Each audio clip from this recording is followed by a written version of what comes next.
Baik, Assalamualaikum warahmatullahi wabarakatuh. Saya Furqan Alfikri dari kelas 2E ingin mengerjakan praktikum UAS Orkom tentang pengaruh pemetaan untuk berbagai ukuran change prosedur. Pertama, kita jalankan SMP Chat sesuai prosedur yang ada di sini, oke? Dan bisa kita atur di sini ininya 1, lalu MSI nya random, kita oke kan?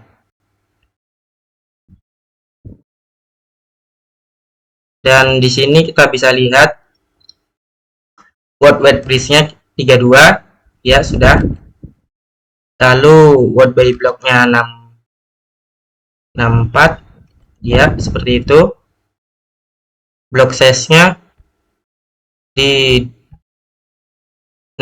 segini 2048.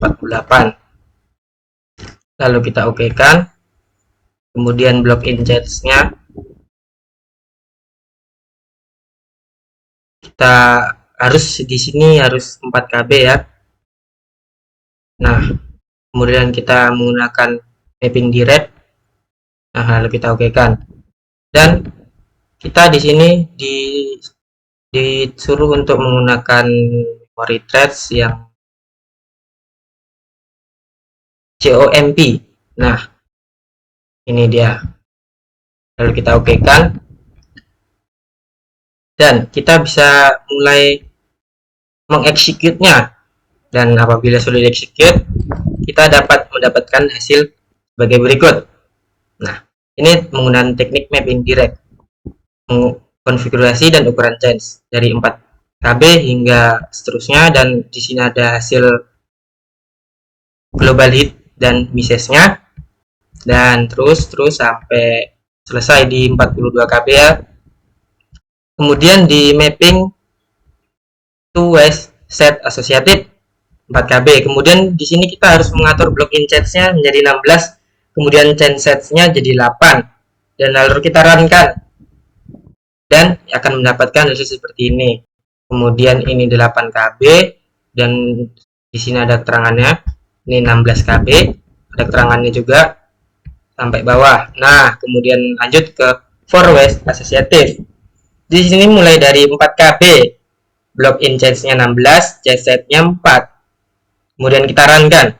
Nah, di sini ada hasil run-nya 8 KB. Kemudian di sini ada hasil run-nya, bisa kita lihat sendiri.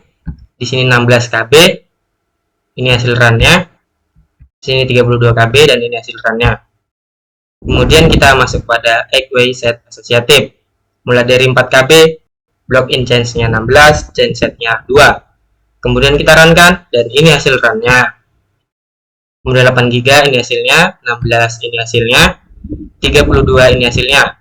Kemudian kita beralih ke mapping full associative. Mulai dari 4 KB. Ini hasil run-nya, 8 KB dan ini hasil run-nya, 16, 32 ini hasil run-nya dari masing-masing KB. Kemudian kita masuk kepada pertanyaan. Apakah miss rate meningkat atau menurun dengan meningkatnya asosiatif? Mengapa? Miss rate cenderung menurun dengan meningkatnya asosiatif yang lebih tinggi, misalnya dari direct mapping ke fully associative, memungkinkan change untuk menyimpan lebih banyak blok data yang relevan sehingga mengurangi kemungkinan misses menyimpan lebih banyak blok data yang relevan sehingga mengurangi kemungkinan misses karena blok yang dicari mungkin ada di salah satu blok dalam set asosiatif yang lebih besar. Pertanyaan nomor 2, apakah pengaruh tingkat asosiatif meningkat atau menurun dengan meningkatnya ukuran change? Mengapa? Pengaruh tingkat asosiatif cenderung berkurang dengan meningkatnya ukuran change. Ketika ukuran change lebih besar, efek dari asosiatif yang lebih tinggi mungkin tidak sebesar change karena change memiliki lebih banyak ruang untuk menyimpan data yang dapat mengurangi kemungkinan misses dan meningkatnya efisiensi change secara keseluruhan. Kemudian di soal nomor 3, kesimpulannya, apakah peningkatan asosiatif meningkat kinerja sistem?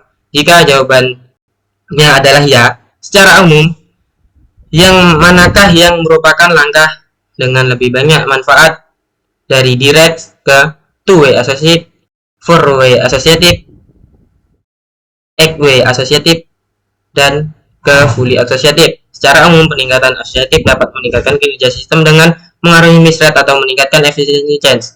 Langkah dari direct mapping ke fully associative bisa memberikan manfaat kinerja yang lebih signifikan karena fully associative memungkinkan change untuk menyimpan blok data menggunakan fleksibilitas penuh, mengurangi kemungkinan misses karena konflik.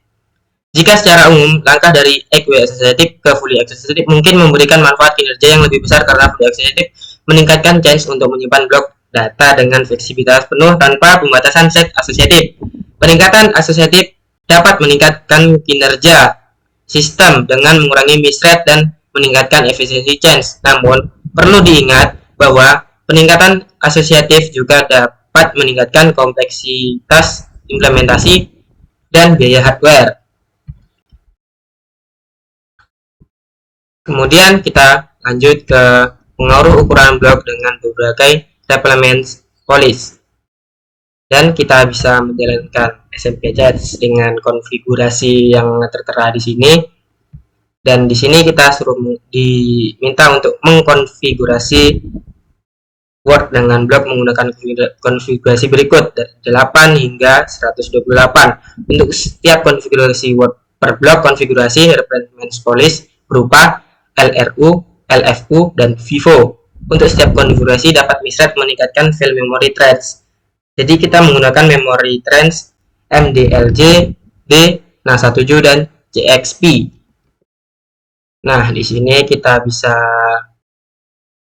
lihat ya, kita atur dulu. Multiprosesornya di sini tetap. Kemudian kita aturnya di sini. Kita mulai dari 8. Kemudian di sini kita harus mendapatkan 4 KB ya.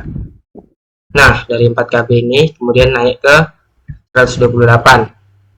Nah, oke, setelah konfigurasi telah terpasang, kita bisa mengopen memory trends. Kemudian kita bisa menggunakan memori yang berupa ini MDLJ, berarti ini.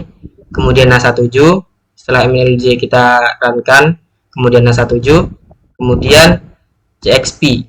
Nah, ini. Nah, setelah teman-teman semua mengerankannya, kita akan mendapatkan hasil sebagai berikut. Ini menggunakan MDLJ. Replacement policy-nya LRU, konfigurasi Word by blocks 8 KB. Nah, kita runkan, kemudian kita akan mendapatkan hit dan misses sebagai berikut. Kemudian kita menggunakan replacement policy LFU, lalu kita runkan, kita mendapatkan hasil seperti ini. Kemudian kita menggunakan FIFO, kita runkan, kemudian kita mendapatkan hasil seperti ini. Kemudian kita menggunakan konfigurasi Word by block 16 KB. Nah, replacement policy-nya LRU dulu, kemudian kita runkan, LFU kita runkan, FIFO kita runkan, kemudian kita naikkan lagi konfigurasi Word by block-nya ke 32 KB. Kemudian replacement policy-nya kita ulang dari LRU dulu, udah kita runkan lalu mendapatkan hasil seperti ini. Kemudian terus hingga kita ulangi terus sehingga FIFO. Kemudian kita naikkan lagi konfigurasinya, kita ulangi dari replacement policy LRU, kemudian kita runkan, dah kita ulangi terus sampai FIFO. Kemudian kita naikkan lagi konfigurasi Word by block-nya ke 128. Lalu mengulangi replacement policy-nya dari LRU, udah kita runkan terus kita ulangi hingga FIFO. Dan kemudian kita ubah ke memorinya ke NASA dan konfigurasi Word by blocks-nya 8, replacement policy-nya LRU.